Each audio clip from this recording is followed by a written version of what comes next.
السلام علیکم دوستو، ایک بار جبرائیل علیہ السلام نبی کریم صلی اللہ علیہ وسلم کے پاس آئے تو آپ صلی اللہ علیہ وسلم نے دیکھا کہ جبرائیل علیہ السلام کچھ پریشان ہے۔ آپ صلی اللہ علیہ وسلم نے فرمایا جبرائیل کیا معاملہ ہے کہ آج میں آپ کو غمزدہ دیکھ رہا ہوں؟ تو جبرائیل علیہ السلام نے عرض کی اے محبوب، کل میں اللہ پاک کے حکم سے جہنم کا نظارہ کر کے آیا ہوں، اس کو دیکھنے سے مجھ پہ غم کے آثار نمودار ہو رہے ہیں۔ نبی کریم صلی اللہ علیہ وسلم نے فرمایا کہ جبرائیل مجھے بھی جہنم کے حالات بتاؤ۔ جبرائیل نے عرض کی جہنم کے کل 7 درجے ہیں اور ان میں سے جو سب سے نیچے والا درجہ ہے اللہ ان میں منافقوں کو رکھے گا، اس سے اوپر والے 6 درجے میں اللہ تعالیٰ مشرک لوگوں کو ڈالیں گے، اس سے اوپر 5ویں درجے میں اللہ سورج اور چاند کی پرستش کرنے والوں کو، عبادت کرنے والوں کو ڈالیں گے، 4تھے درجے میں اللہ پاک آتش پرست لوگوں کو ڈالیں گے، اور 3 درجے میں اللہ پاک یہود کو ڈالیں گے، 2 درجے میں اللہ تعالیٰ عیسائیوں کو ڈالیں گے۔ یہ کہہ کر جبرائیل علیہ السلام خاموش ہو گئے تو نبی کریم صلی اللہ علیہ وسلم نے پوچھا جبرائیل آپ خاموش کیوں ہو گئے؟ مجھے بتاؤ کہ پہلے درجے میں کون ہوگا؟ جبرائیل علیہ السلام نے عرض کیا کہ اے اللہ کے رسول، پہلے درجے میں اللہ پاک آپ کی امت کے گناہگاروں کو ڈالیں گے۔ جب نبی کریم صلی اللہ علیہ وسلم نے سنا کہ میری امت کو بھی جہنم میں ڈالا جائے گا تو آپ بے حد غمگین ہو گئے اور آپ نے اللہ کے حضور دعائیں کرنا شروع کر دی۔ 3 دن ایسے گزرے کہ اللہ کے محبوب مسجد میں نماز پڑھنے کے لیے تشریف لاتے، نماز پڑھ کر حجرے میں تشریف لے جاتے اور دروازہ بند کر کے اللہ کے حضور رو رو کر دعائیں فرماتے۔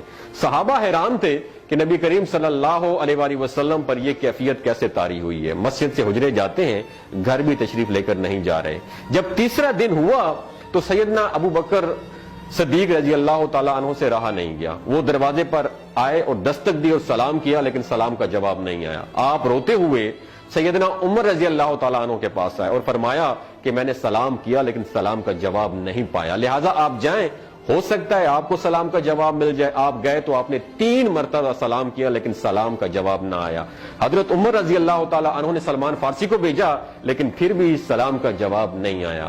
حضرت سلمان فارسی نے واقعے کا تذکرہ حضرت علی رضی اللہ تعالیٰ عنہ سے فرمایا۔ انہوں نے سوچا کہ جب اتنے عظیم شخصیت کو سلام کا جواب نہیں ملا تو مجھے بھی خود نہیں جانا چاہیے، بلکہ مجھے ان کی نور نظر بیٹی حضرت فاطمہ رضی اللہ تعالیٰ عنہا انہیں اندر بھیجنا چاہیے۔ لہٰذا آپ نے حضرت فاطمہ رضی اللہ تعالیٰ عنہا کو سب احوال بتا دیا۔ آپ حجرے کے دروازے پر آئیں، ابا جان السلام علیکم، بیٹی کی آواز سن کر محبوب کائنات اٹھے، دروازہ کھولا اور سلام کا جواب دیا۔ ابا جان یہ آپ پر کیا کیفیت ہے کہ 3 دن سے آپ یہاں پہ تشریف فرما ہے؟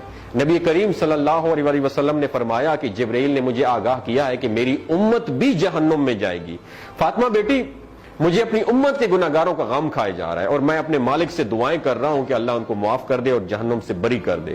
اور یہ کہہ کر پھر آپ سجدے میں چلے گئے، رونا شروع کر دیا، یا اللہ میری امت کے گناہگاروں پر رحم کر، ان کو جہنم سے آزاد کر کے اتنے میں حکم آ گیا وَلَسَوْفَ يُعْطِيكَ رَبُّكَ فَتَرْضَىٰ، اے میرے محبوب غم نہ کر، میں تم کو اتنا عطا کروں گا کہ آپ راضی ہو جائیں گے۔ آپ خوشی سے کھل اٹھے اور فرمایا کہ لوگوں، اللہ نے مجھ سے وعدہ کر لیا ہے کہ روز قیامت مجھے میری امت کے معاملے میں خوب راضی کرے گا، اور میں اس وقت تک راضی نہیں ہوں گا جب تک میرا آخری امتی بھی جنت میں نہ چلا جائے۔ بولتے ہوئے آنکھوں سے آنسو آنا شروع ہو جاتے ہیں بندے کے، جب بندہ سوچتا ہے کہ ہمارا نبی صلی اللہ علیہ وسلم اتنا شفیق اور غم محسوس کرنے والا ہے اور بدلے میں ہم نے ان کو کیا دیا۔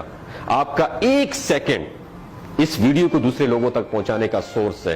میری آپ سے عاجزانہ اپیل ہے کہ لا حاصل اور بے مقصد پوسٹیں ہم شیئر کرتے رہتے ہیں، لیکن آج اپنے نبی کی رحمت کا یہ پہلو کہیں ہم سے مس نہ ہو جائے۔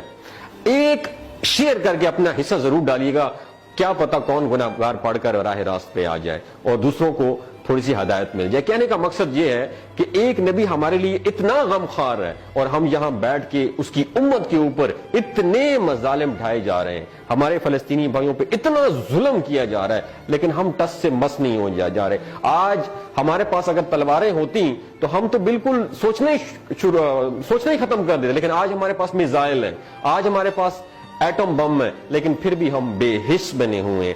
اللہ تعالیٰ ہمیں ہدایت نصیب فرمائے، اللہ تعالیٰ ہمارے لیے آسانیاں پیدا فرمائے اور اللہ تعالیٰ ہمیں نیک کام کرنے کی توفیق عطا